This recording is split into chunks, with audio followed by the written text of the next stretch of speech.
हिलना मत। बंदूक दे तेरी, बंदूक दे। गुड। कौन है तुम? चुपचाप ये बता कि रजत के पिताजी कहां पे हैं? पहले बोलो कौन हो तुम? जो पूछ रहा है उसका जवाब दे। बता, रजत के पिताजी कहां हैं? नहीं बताऊंगी। देख दिमाग मत खराब कर, समझी? जल्दी बोल। बोला ना नहीं बताऊंगी। तू ऐसे नहीं मानेगी? हाँ, दिखाऊं तुझे। क्या? नहीं बताएगी ना तो यहाँ पे तुझे गोली मार दूंगा। मार। नहीं बोलेगी? नहीं। नहीं बोलेगी तू? बोला ना। नहीं। बता।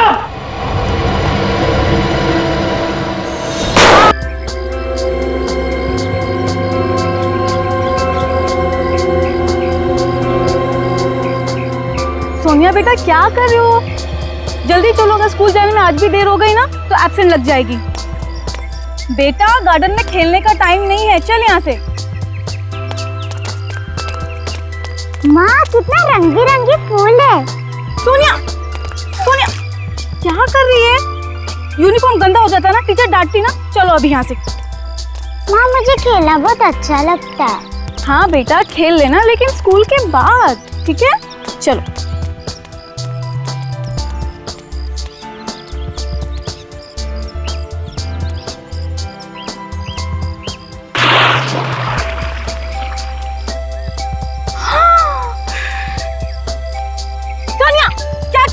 आखिरकार तुमने यूनिफॉर्म गंदा कर दिया ना। हे भगवान, मैं क्या करूं अभी? चल माँ चल। बिल्कुल बात नहीं मानती, बहुत जिद्दी हो गई। आज मैं तुम्हारी टीचर से ना तुम्हारी कंप्लेन करके ही रहूंगी। ये बहुत परेशान करने लगी है। चल चुपचाप एकदम यहाँ खड़ी रहेगी और हिलेगी नहीं, समझी तुम? हाँ, तुम्हारे पापा भी ना तुम्हें बहुत सर पे चढ़ा के रखे हुए हैं। तुम्हारे पापा से मैं कंप्लेन करूंगी और तुम्हारा खेलना कूदना आज से बंद।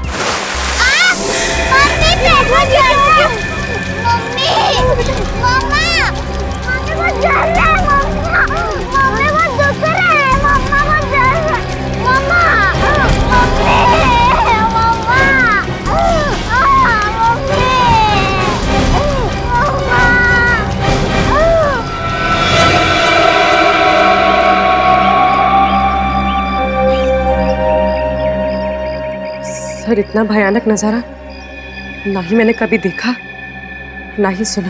इतनी सारी लाशें, कंकाल, मतलब एक अरसे से कोई आदमी मासूम लोगों को मार के कुएं में फेंक रहा है। किसी नॉर्मल आदमी का काम नहीं हो सकता। ये आदमी दिमाग से बीमार है, साइको है कोई। बीमार भी है और शातिर भी।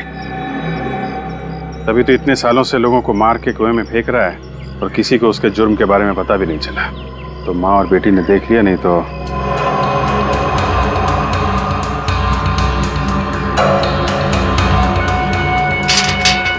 बात समझ में नहीं आई। कुएं के पानी में कुछ है क्या, इसकी वजह से उस बच्ची का पैर जल गया और घास भी जली हुई।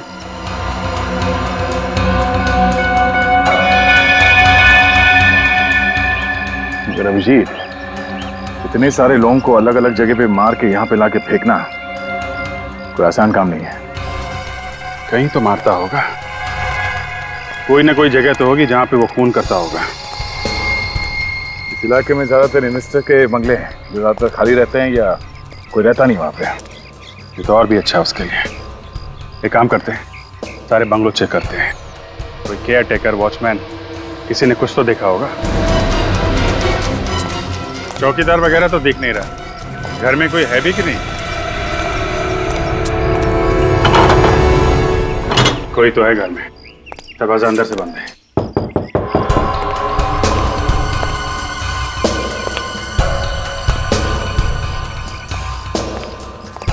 अंदर कोई देख तो नहीं रहा है? कहीं ऐसा तो नहीं कि चौकीदार पीपा के अंदर पड़ा हो? ये भी तो हो सकता है कि वो जानबूझ के दरवाजा खोल नहीं रहा हो सकता है।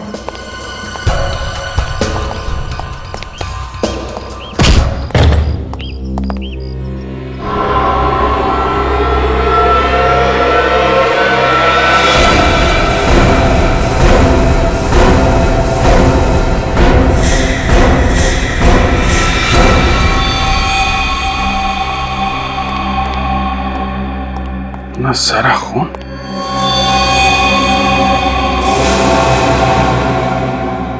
सर बहुत सारे चाकू भी हैं। यहाँ घर के अंदर इतना सारा खून और वहां कुएं में इतनी सारी लाशें हैं। कोई ना कोई कनेक्शन है आपस में। बिल्कुल दया, कनेक्शन है। लगता है खून यहाँ पे होता है और लाशें इस कुएं में डाली जाती हैं। और भी ये सब चाकू डालो, संभाल के। इसमें फिंगरप्रिंट्स होंगे।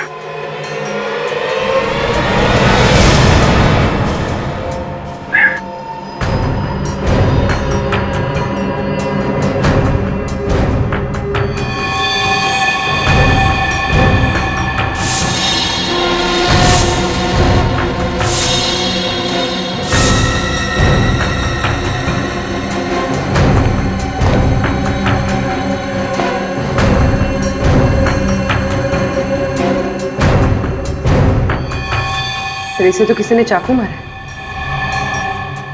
पर ये है कौन?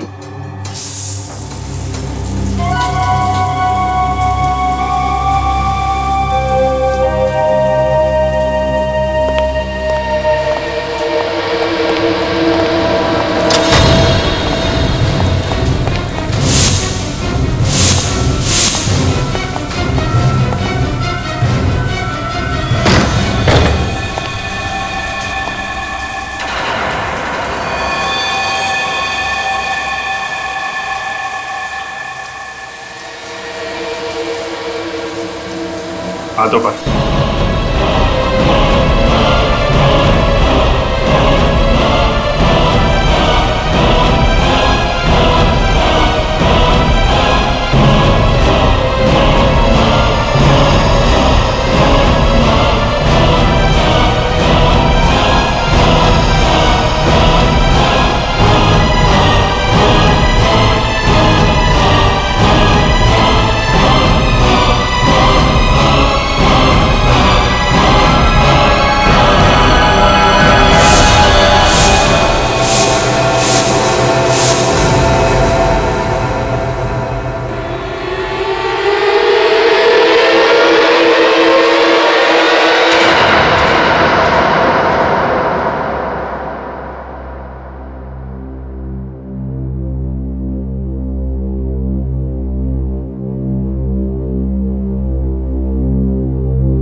बताओ रजत, क्यों किया तुमने उस लड़की का खून?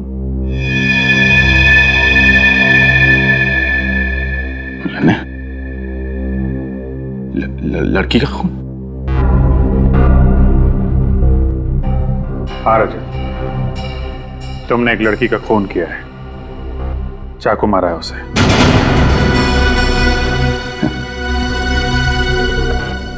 मेरी समझ में कुछ नहीं आ रहा है सर।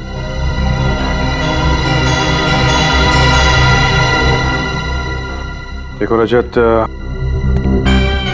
छुपाने से कोई फायदा नहीं है। बेहतर होगा तुम कोऑपरेट करो। सर, मैं इस खून के बारे में कुछ नहीं जानता। और ये किस लड़की के बारे में बात कर रहे हैं आप लोग?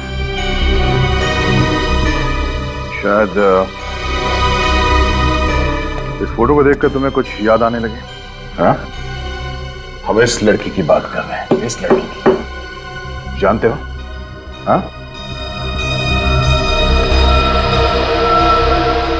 रजत जी, रजत जी उठिए, रजत जी। मिले उससे तो कोई बात की हो?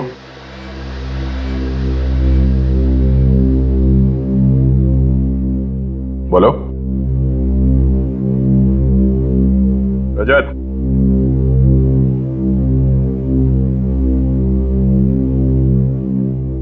नहीं सर। जानते नहीं हो तो फिर खून क्यों किया इसका? खून? सर, आप लोग बार बार ये खून के बारे में क्यों बात कर रहे हैं?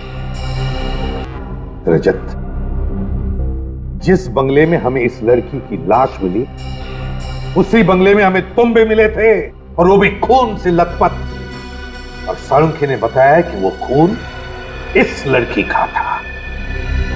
सिर्फ यही नहीं, जिस चाकू से इस लड़की का खून किया गया है, उस चाकू पे तुम्हारे उंगलियों के निशान मिले हैं, सिर्फ तुम्हारी उंगलियों के निशान।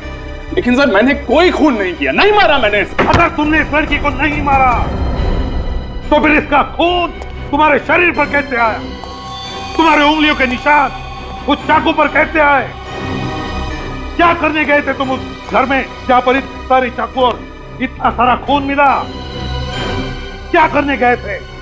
और उस घर के पास वाले कुएं में इतनी सारी लाशें कहां से आई? बताओ, क्यों गए थे तुम उस घर? क्या करने गए थे? और फिर ये लड़की वहां उस घर में कैसे पहुंची? बताओ बताओ, खामोश क्यों? तुम्हें क्या लगता है खामोश रहने से तुम बेगुनाह साबित होगे? लगता है सीआईडी के तौर तरीके तुम भूल गए हो रजत। शर्म आती है मुझे कि तुम हमारे सीआईडी का एक हिस्सा हो।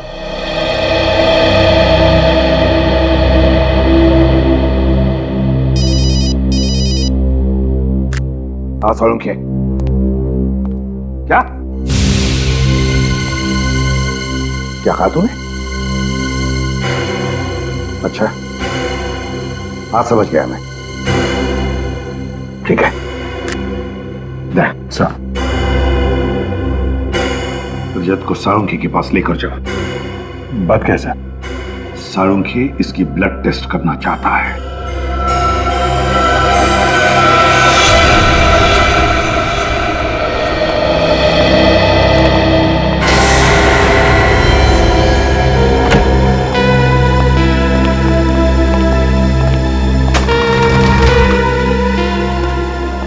साळुंखे, कुएं में से जो लाशें मिली इनके बारे में कुछ पता चला?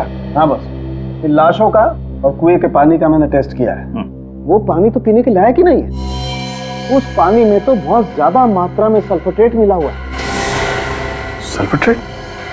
ये तो बहुत ही पावरफुल केमिकल है। हाँ, और इस केमिकल का कोई रंग नहीं होता है और पानी में बहुत आसानी से घुल जाता है। और सल्फेट से बहुत ज्यादा जहरीले केमिकल्स बनाए जा सकते हैं, फर्टिलाइजर्स भी बनाए जा सकते हैं।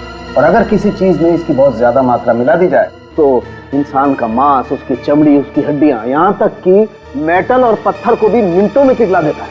हाँ साळुंखे, इसीलिए तो ये सारी लाशें इतनी जल्दी गल गई और फिर दुर्गंधी भी नहीं थी। बिल्कुल बॉस। अच्छा साळुंखे, तू इनके चेहरे बना सकता है? नहीं, लाशों की ऐसी हालत है कि इनका चेहरा नहीं बनाया जा सकता है। हड्डियां भी बुरी तरह से गल चुकी। अच्छा, मौत कैसे हुई ये तो बता सकता है ना तुम? हाँ, ये पता लग सकता है, लेकिन उसमें थोड़ा वक्त लगेगा। चलो ठीक है, तब तो आसपास के पुलिस स्टेशन से पता लगाएंगे कि इसकी गायब होने की रिपोर्ट लिखवाई गई है क्या।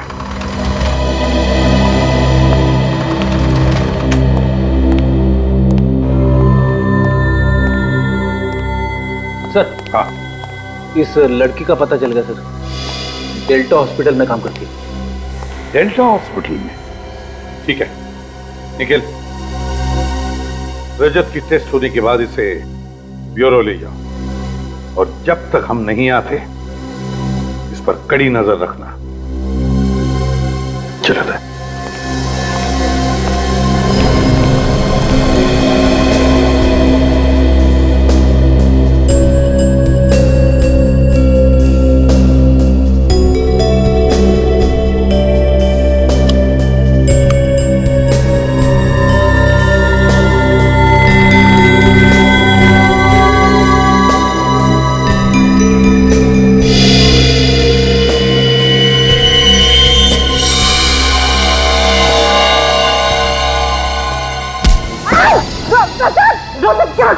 अरे क्या कर रहे हैं सर आप ये? क्या कर रहे हो? कोई मेरे करीब नहीं आएगा, लेकिन मैं डॉक्टर तारिका को मार दूंगा अभी यही। क्या बेवकूफी है, छोड़ो उसे, छोड़ो। निखिल, कोई बेवकूफी मत करना वरना। Sir please sir. Sir please, इस वक्त मैं कुछ भी कर सकता हूँ, मुझे मजबूर मत कीजिए। इस वक्त मैं कुछ भी कर सकता हूँ सर। निखिल, गन नीचे, गन नीचे रखो। गन टेबल पे, तो उधर रखो। आपका मोबाइल, मोबाइल। लेकिन हमारा मोबाइल और गाड़ी की चाबी।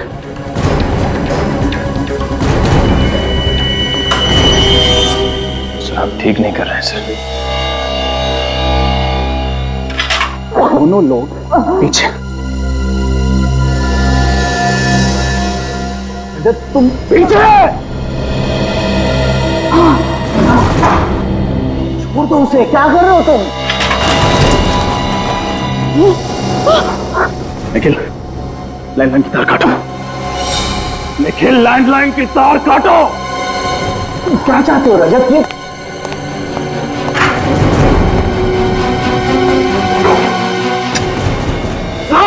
तुम एक सीआईडी ऑफिसर हो रजत, अपनी जिंदगी बर्बाद मत करो। मैं अच्छी तरह से जानता हूं मैं क्या कर रहा हूं। इस वक्त मुझे अपने आप को बचाने का और कोई चारा नहीं है। कोई पीछे नहीं आएगा, कोई हिलेगा नहीं। Sir, I mean it.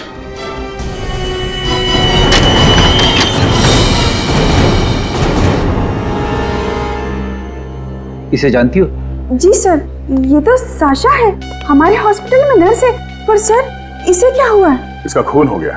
क्या? Oh my God! अब पर कब? कल शाम को तो मैं इससे मिली थी। एक मिनट, कल साशा मिली थी तुम्हें? जी सर। तो क्या उसके बर्ताव में तुम्हें कुछ अजीब नजर आया? हाँ सर, कल शाम को वो बहुत परेशान लग रही थी। क्यों? तुमने पूछा नहीं उसे? पूछा था सर, पर उसने मुझे कुछ भी नहीं बताया। और फिर थोड़ी देर बाद वो डॉक्टर राघव से बात करने लगी। डॉक्टर राघव? कहाँ है ये डॉक्टर राघव? जरा बुलाओ उन्हें।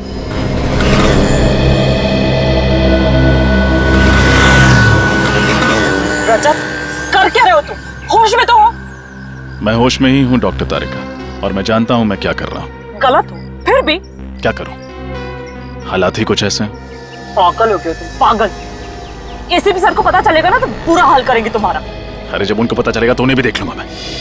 फिलहाल मुझे बस तुम्हारी मदद चाहिए। मदद? तुम्हारी मदद? मैं मर जाऊंगी लेकिन एक क्रिमिनल की मदद कभी नहीं करूंगी। क्रिमिनल? मैं जानता था तुम यही कहोगे। मैं ये भी जानता हूं कि कानून की नजरों में अपराधी हूं मैं, लेकिन जरा सोचो तारिका, एक सीआईडी ऑफिसर होकर मैं ऐसा क्यों करूंगा? और अगर मैं ऐसा करता भी हूं तो रंगे हाथों कैसे पकड़ा जाऊंगा? अरे 100 तरीके ढूंढ लूंगा मैं अपने आप को बचाने के। क्या तरीका है समझाने का? हाँ, देखो तुम क्या कर सकते थे और क्या नहीं, ये मैं देख चुकी हूँ अभी। अगर तुम निर्दोष होते ना तो मुझे इस तरह से किडनैप नहीं करते। मैं जानता हूं कि किडनैपिंग भी एक जुर्म है, उसके लिए आई एम सॉरी। देखो रजत, ये ड्रामा बंद करो और चुपचाप अपने आप को सीआईडी के हवाले कर दो। ठीक है, अगर तुम्हें मेरी बातों पे यकीन नहीं है तो ये रहे मोबाइल्स और ये रही गन।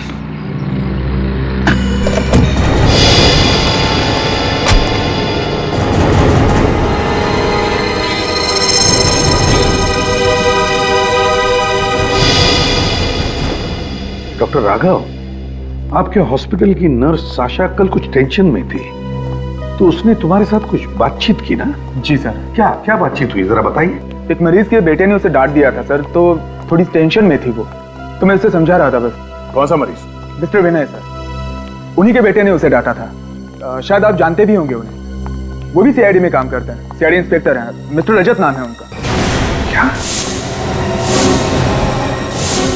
सीआईडी इंस्पेक्टर रजत? तो रजत ने हमें बताया नहीं कि उसके पिताजी हॉस्पिटल में हैं। और तो दया, रजत ने हमसे झूठ बोला है। उसने कहा कि वो नर्स साशा से कभी मिला ही नहीं। क्यों?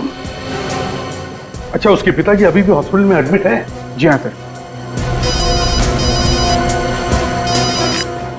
आने के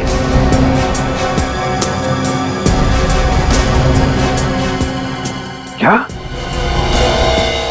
रजत ने तारिका को अगवा कर लिया? ये कर? अच्छा ठीक है, श्रेया सर, सचिन को फोन करो और उससे कहो कि वो रजत को ट्रेस करे।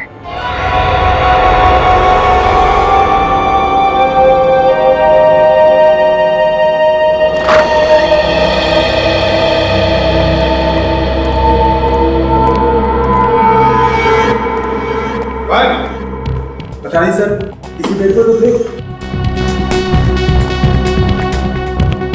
इसी बेड पर थे तो फिर गए कहां?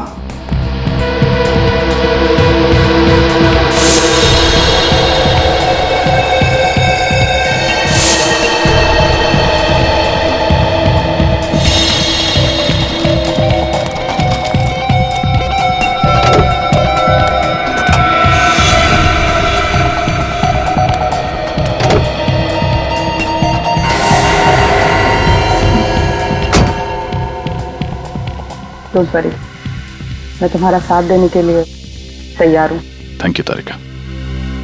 लेकिन पहले तुम्हें सब कुछ सच सच बताना पड़ेगा कि इन्हें बचाने के लिए तुम इतना बड़ा रिस्क क्यों उठा रहे हो। ये है कौन?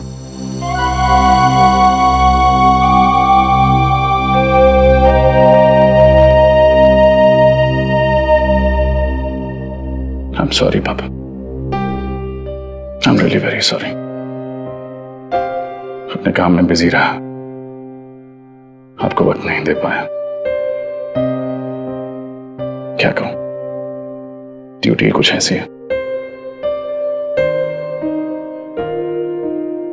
वानी,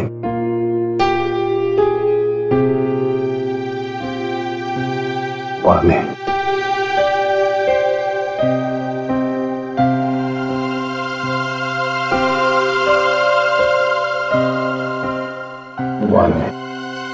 मैं भी लेकर आता हूँ पापा। हालत बहुत खराब है, आप थोड़ा सा ख्याल रखिए उसकी। एक्सक्यूज मी, आप यहाँ काम करने आती हैं या बातें? पेशेंट उधर पानी मांग और आप यहाँ जग हाथ में लिए टाइम पास कर रही हैं।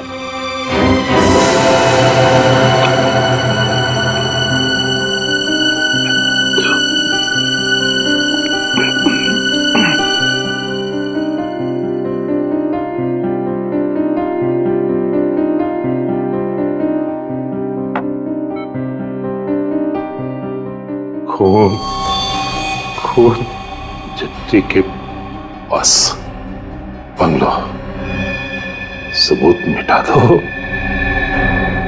सबूत मिटा दो। चाबी गमले के नीचे,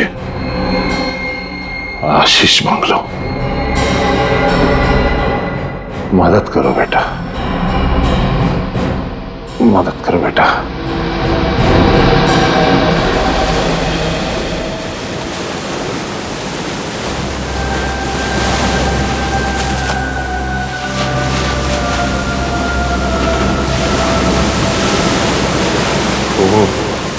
खून,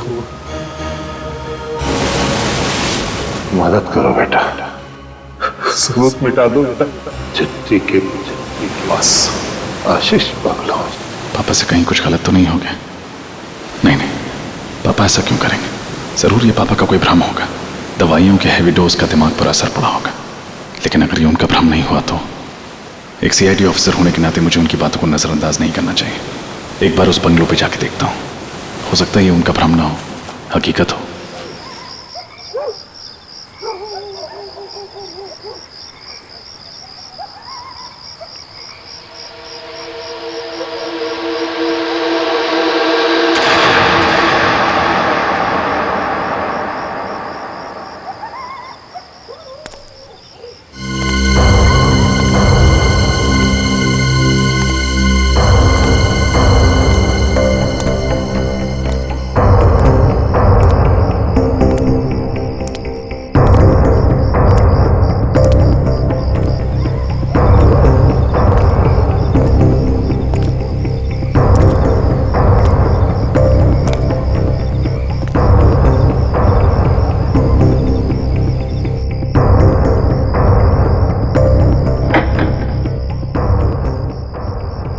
चाबी गमले के नीचे।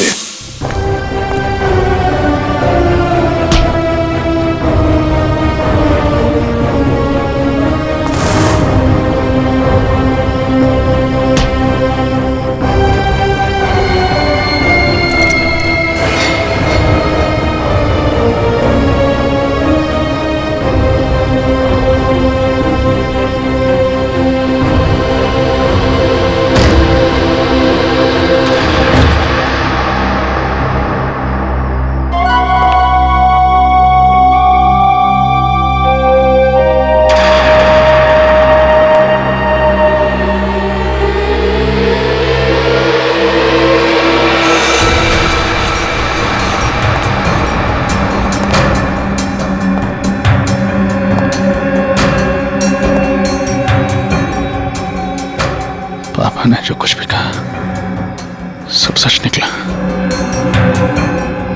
ये उनका भ्रम नहीं था।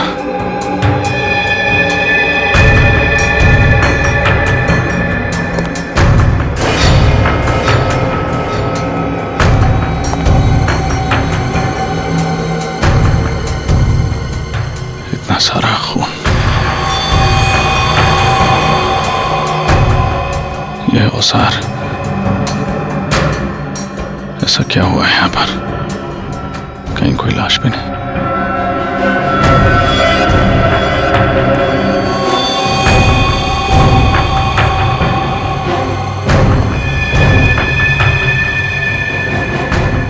पापा ऐसा नहीं कर सकते।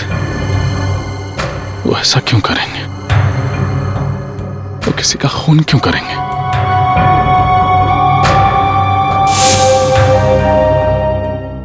अब तो तुम मेरी मजबूरी समझ सकती हो ना। मगर इस सबके पीछे रजत और उसके पिताजी का क्या रोल हो सकता है सर? क्या रजत या उसके पिताजी को कोई खतरा था जिसकी वजह से उसने इतना बड़ा कदम उठाया? हो सकता है, जरूर हो सकता है। नहीं तो रजत, एक सीआईडी ऑफिसर, इतना बड़ा कदम कैसे उठा सकता है सबके सामने तारिका को किडनैप करने का? सर, अगर वो तारिका को किडनैप कर सकता है तो उस पर वार भी कर सकता है। नहीं अभिजीत, मुझे नहीं लगता। एक जुर्म छुपाने के लिए वो ऐसा जुर्म नहीं करेगा तारिका पर वार करने का। सही कहा आपने सर।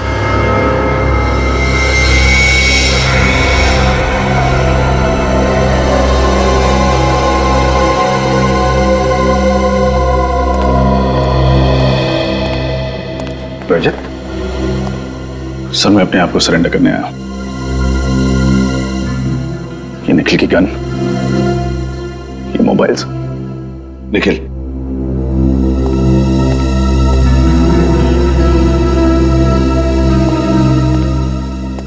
अपने गुनाहों के लिए मैं अपने आप को कानून के हवाले करता हूं। कौन से गुनाह? बंगलों में किए गए खून, कुएं से मिली लाशें, सारे कंकाल, नर्स साशा का मर्डर। तारिका कहाँ है? उसे मैं अपने साथ नहीं लाया। कहाँ है वो? डॉक्टर तारिका सुरक्षित है। जब तक वो तुम्हारे पास है सुरक्षित नहीं है। कहाँ है वो? मैंने डॉक्टर तारिका को बीच रास्ते में ही छोड़ दिया था। वो तो पता चल जाएगा।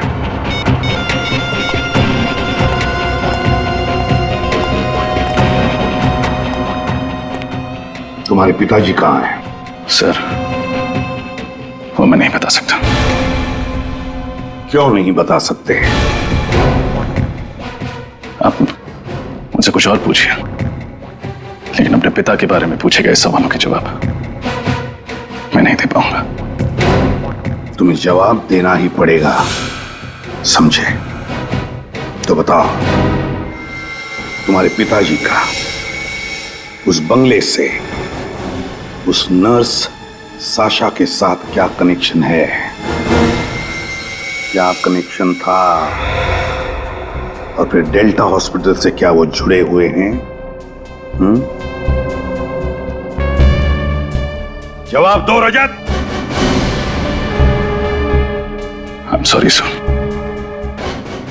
मैं अपने पिता के बारे में कुछ नहीं बता सकता। आप मुझे अरेस्ट कीजिए, आपका मुजरिम आपके सामने खड़ा है। बॉस, एक बहुत इंपॉर्टेंट बात पता चली, बताना जरूरी था इसलिए मैं खुद चलाया। क्या पता चला डॉक्टर साहब? दया, वो जो जमीन पर खून पड़ा हुआ था उसमें ग्लाइसरॉल है। सर, वो क्या होता है? वैसे तो ग्लाइसरॉल का इस्तेमाल कई जगह किया जाता है, लेकिन खास तौर पर ग्लाइसरॉल का इस्तेमाल ब्लड बैंक में खून को प्रिजर्व करने के लिए किया जाता है। मतलब वो खून किसी ब्लड बैंक से लाया गया? हाँ, किसी ने जानबूझकर ब्लड बैंक से वो ब्लड लिया और उस जमीन पर और उन औजारों पर लगा दिया। इसका मतलब है जिसकी भी ये साजिश है वो जरूर किसी ब्लड बैंक या हॉस्पिटल से जुड़ा हुआ है। ब्लड प्रिजर्वेशन का प्रोसेस बहुत ही महंगा होता है। छोटे मोटे अस्पताल में और छोटे मोटे ब्लड बैंक में काम नहीं किया जा सकता। एक और खास बात, रजत के पिताजी डेल्टा हॉस्पिटल में थे और डेल्टा हॉस्पिटल में खून को प्रिजर्व करने के लिए ग्लाइसरॉल का इस्तेमाल किया जाता है। Delta hospital.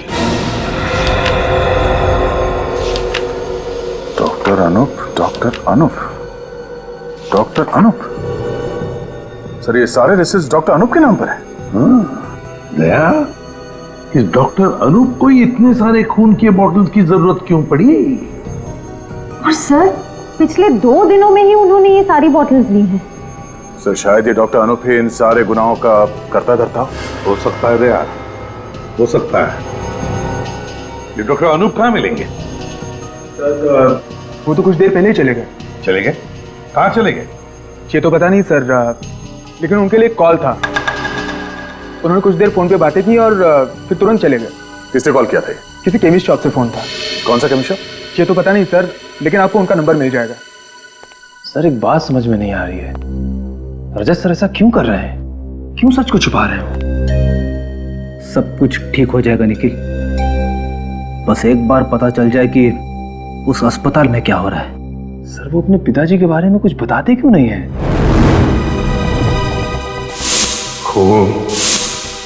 खून चिट्ठी के पास सबूत मिटा दो। मदद करो बेटा।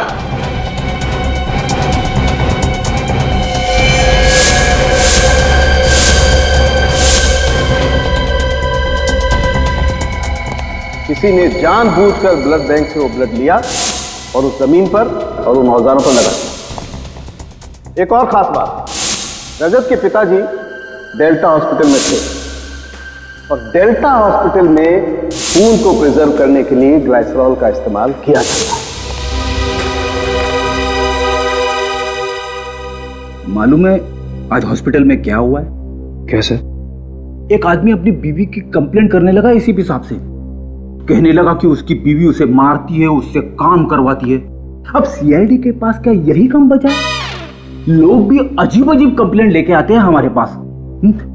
कहते किसी का कुत्ता खो गया, किसी का बटवा खो गया, किसी की बीवी उसे मारती है। दूध वाला दूध में पानी डाल रहा है। अब ये सब कंप्लेंट सीआईडी सॉल्व करेगी क्या? कंप्लेंट? कहीं ऐसा तो नहीं कि पापा भी किसी की कंप्लेंट कर रहे थे मुझसे और मुझे लगा कि उन्होंने ये सब किया है? हाँ, ऐसा हो सकता है, शायद ऐसा ही हो।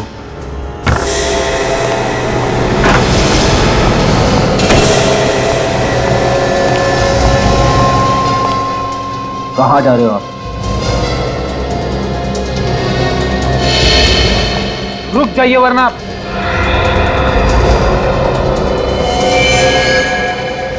वरना? वरना क्या? तुम लोग मुझ पर गोली चलाओगे? जरूरत पड़ी तो, इसलिए प्लीज। देखो मुझे एक बहुत ही जरूरी काम याद आ गया, मुझे जाने दो। एसीपी सर ने कहा है कि आप ब्यूरो से बाहर नहीं जा सकते। निखिल, इट्स इंपॉर्टेंट, मेरा विश्वास करो, इसमें मेरी कोई चाल नहीं। अगर इसमें आपकी कोई चाल हुई तो?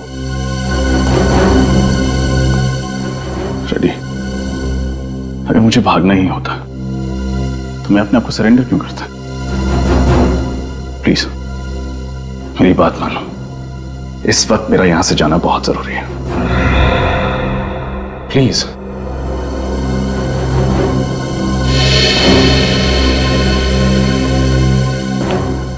कहाँ जाना चाहते हैं आप? Hello, SD chemist. जी कहिए। मैं सीआईडी से बोल रहा हूँ। मुझे एक पेशेंट के प्रिस्क्रिप्शन के बारे में कुछ इंक्वायरी करनी थी। जी, कौन से पेशेंट के बारे में सर? पेशेंट का नाम तो नहीं पता। फिर मैं कैसे इन्फॉर्मेशन दूं सर? देखिए, थोड़ी देर पहले आपने डेल्टा हॉस्पिटल में डॉक्टर अनूप को फोन किया था ना? यस सर, एक्चुअली उन्होंने मुझे फोन किया था ये इन्फॉर्मेशन देने के लिए कि मिस्टर विनय नाम के पेशेंट का अगर कोई प्रिस्क्रिप्शन लेकर के आए तो मैं उन्हें इन्फॉर्म कर दूं। विनय? ये तो रजत के पिताजी हैं। क्यों? सर उनका कहना था कि मिस्टर विनय पेशेंट जो हैं वो एक फ्रॉड हैं। मिस्टर विनय एक फ्रॉड है? अच्छा, मिस्टर विनय की दवाई लेने के लिए कोई आया था वहां पे? हाँ सर, एक लड़की आई थी सर। ये लड़की दिखती कैसी है? मेरा मतलब उसका हुलिया कैसा है? सर वो लड़की लंबी थी, घुंघराले से बाल थे, इससे ज्यादा मैं नहीं जानता सर। और इस लड़की का एड्रेस बताया तुमने डॉक्टर अनूप को? हाँ सर, मैंने उन्हें इन्फॉर्म कर दिया है। क्या एड्रेस क्या है उसका?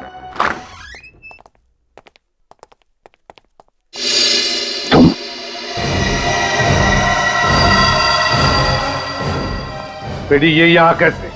हाँ? सर मैं जानता हूँ आप लोग मुझसे नाराज हैं। मैंने जो किया गलत किया। अपने पिता को बचाने के लिए मैं उन्हें हॉस्पिटल से भगा के ले गया। पहले मुझे लगा था कि वो इस सब चीजों में शामिल है, लेकिन वो बेकसूर है सर। मगर तुम बेकसूर नहीं हो, नहीं हो तुम बेकसूर, समझे? साशा के खून में तुम अभी भी निर्दोष साबित नहीं हुए हो। उस चाकू पर तुम्हारी उंगलियों के निशान है।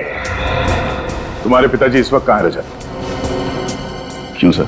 रजत, हमें पता चला है कि डॉक्टर अनूप किसी घुंघराले बालों वाली लड़की के पीछे गए हैं जिसके पास तुम्हारे पिताजी की दवाई की प्रिस्क्रिप्शन है और जो मेडिकल स्टोर में गई थी दवाई खरीदने के लिए।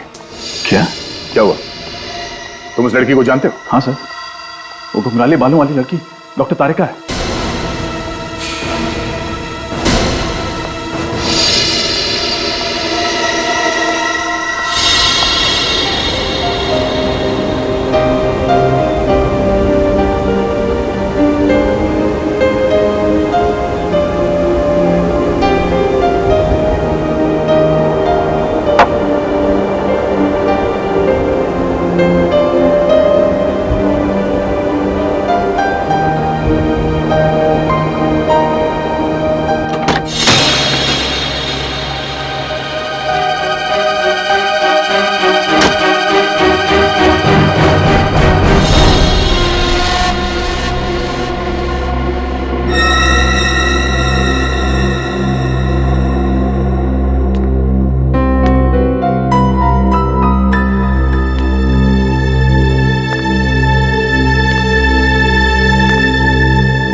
हिलना मत।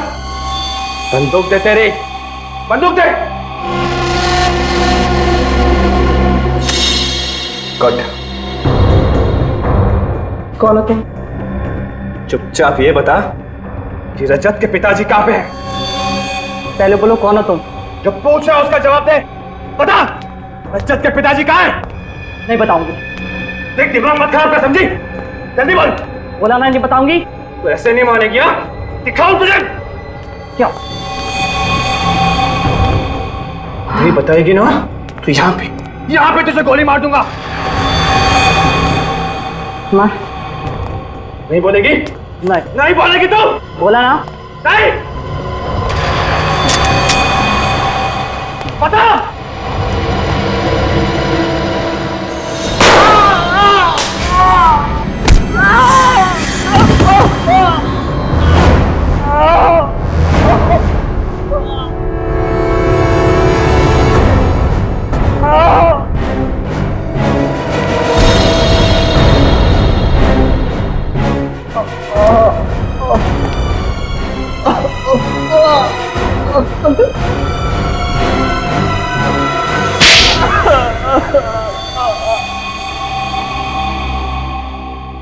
मुझे माफ कर दीजिए सर, मुझे माफ कर दीजिए।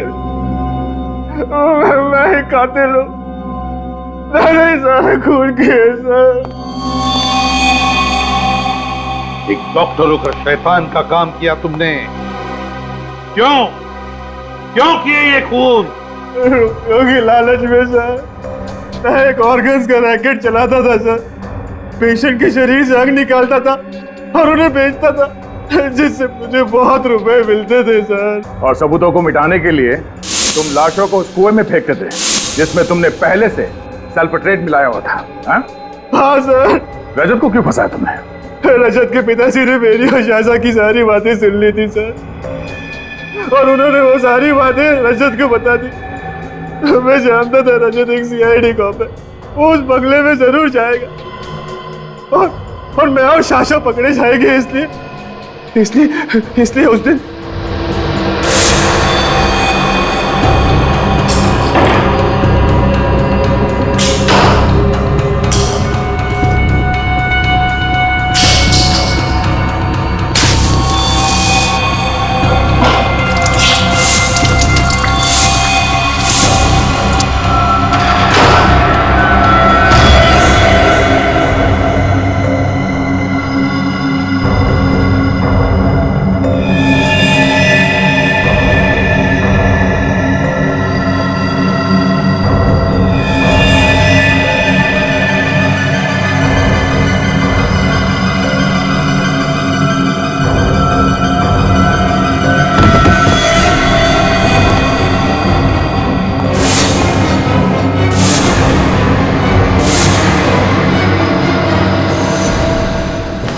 रजत जी, रजत जी, रजत जी उठिए, रजत जी,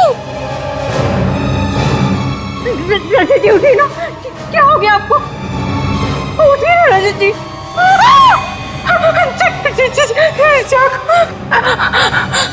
डॉक्टर, अनु, ये सब क्या क्या तुमने?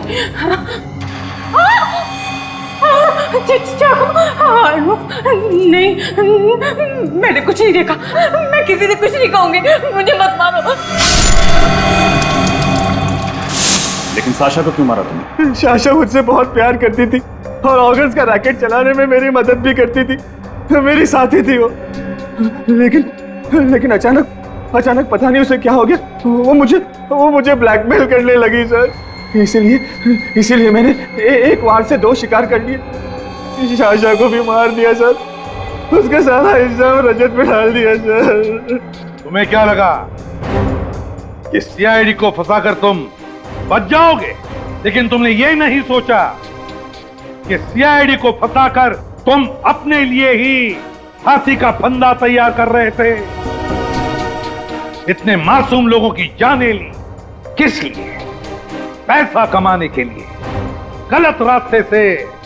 अब तो तुम्हें ऊपर वाला भी फांसी के फंदे से बचा नहीं सकता। ले जाओ इसे फ्रेडी।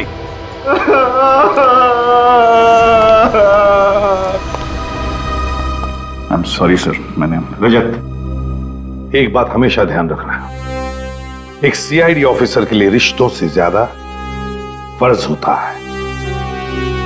काम पर लग जाओ।